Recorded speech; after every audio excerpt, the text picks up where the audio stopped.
Hey, I'm getting ready to read the next chapter of Judy and Stink, the Big Bad Blackout. And it's called Mr. Drybones and the Viper. Hmm. My turn, said Judy. I know a hurricane story. It's called Mr. Drybones. But it's a little scary, she peered at Stink. Why are you looking at me? Stink asked. I'm not scared. He scooched closer to Grandma Lou. She put an arm around him. Once there was a hurricane named Elmer that came to Frog Neck Lake, Virginia. The winds blew, and all the lights went out. Just like us, said Stink. Down a dark, dark street called Croker Road, there was a dark, dark house. Stink leaned in closer. That's our house. And the dark, dark house had a dark, dark door. Behind the dark, dark door was a dark, dark hall. And down the dark, dark hall were some dark, dark stairs. Stink shivered. He twisted the end of a blanket into a tornado of a knot. At the top of the dark, dark stairs was an even darker hall. At the end of that dark, dark hall was an even darker door. Before Judy could say the next line of her story, a door slammed. For real, everybody jumped. It's just the wind, said Dad. Mouse hid under the couch. Behind the dark, dark door, Judy went on, were dark, dark steps that went up to a dark, dark attic. In the dark, dark attic was a dark, dark closet. In the dark, dark closet was a dark, dark box. What's in the box? Stink asked, his eyes wide. From the dark, dark box came a dark, dark rattling sound like the sound of dry bones. And when the dark, dark, dark box was open, out came.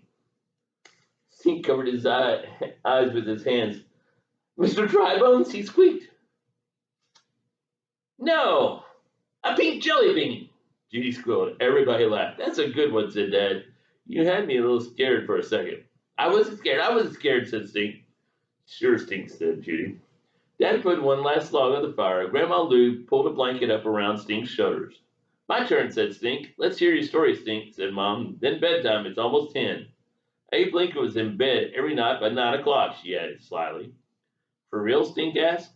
It has to be a hurricane story, Judy told him. Okay, it's a hurricane story, said Stink. But it's also an Abe Lincoln story. Oh, brother, said Judy. Did they even have hurricanes back then? Yeah, even Christopher Columbus had one, said Stink. It's true, said Dad. On one of his voyages to the New World. And don't forget Ben Franklin, said Mom. He went on to study an eclipse one night and ended up studying a hurricane. Sorry I asked, Judy said. I thought it was a day off from school, that's all. So is everybody ready or not? Asked Stink. Ready, Freddie, said Judy. Once upon a time, Abe Lincoln sat in his log cabin reading a book. Don't tell me by candlelight, said Judy. By candlelight. There was a monster storm outside. We're talking super bad, like it could have been Hurricane Hercules. Abe rocked back and forth in his rocking chair, reading when bring! Judy jumped. The phone rang, said Stink.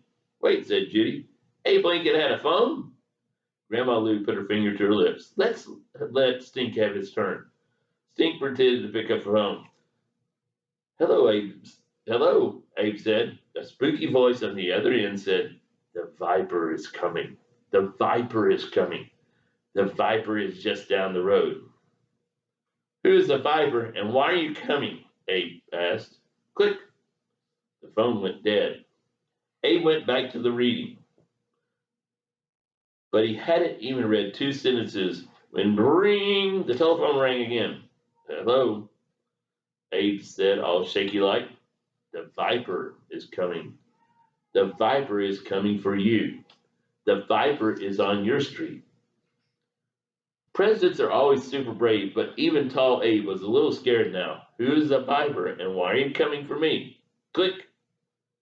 The phone went dead again. Abe was super scared now. He rocked back and forth in his rocking chair. When ring, the phone rang again. Not again, said Judy. Not again, said Abe. He picked up the phone. Hello? The Viper is coming. The Viper is coming. The Viper is almost at your door. Now Abe was shaking his slippers, but he was shaking his slippers, he was so scared. But before he could ask, "Who is the viper?" one more time he heard a loud boom, boom, boom. It wasn't a toad pea tent that landed on his roof. It wasn't a spaceship or a bionic squirrel either. It was a knock on his door. Stink paused. He looked right at Judy in a spooky voice. He said, "Should Abe answer the door?" "Yes," yelled Judy. "No, wait, no. No, of course not." But if Abe wanted to be president someday, he had to be brave. So he got up and opened his door a crack. Abe peeked out the door. There on his doorstep was a short, funny-looking man with a bucket in one hand and a sponge in the other. "SpongeBob?" Judy whispered. Stink's eyes grew wide. He shook his head no. He threw out his hands and shouted, "I am the Viper!" Everybody jumped. Mouse leaped from under the couch into Judy's arm. Judy let out a squeal. "Who are you?" said Abe. "And what do you want with me?"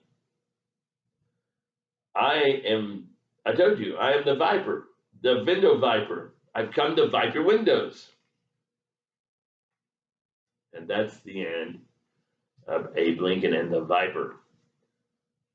And the next chapter is called The Ghost of Ouija, the big bad blackout. Hope you have a great day and looking forward to the next chapter. Bye for now.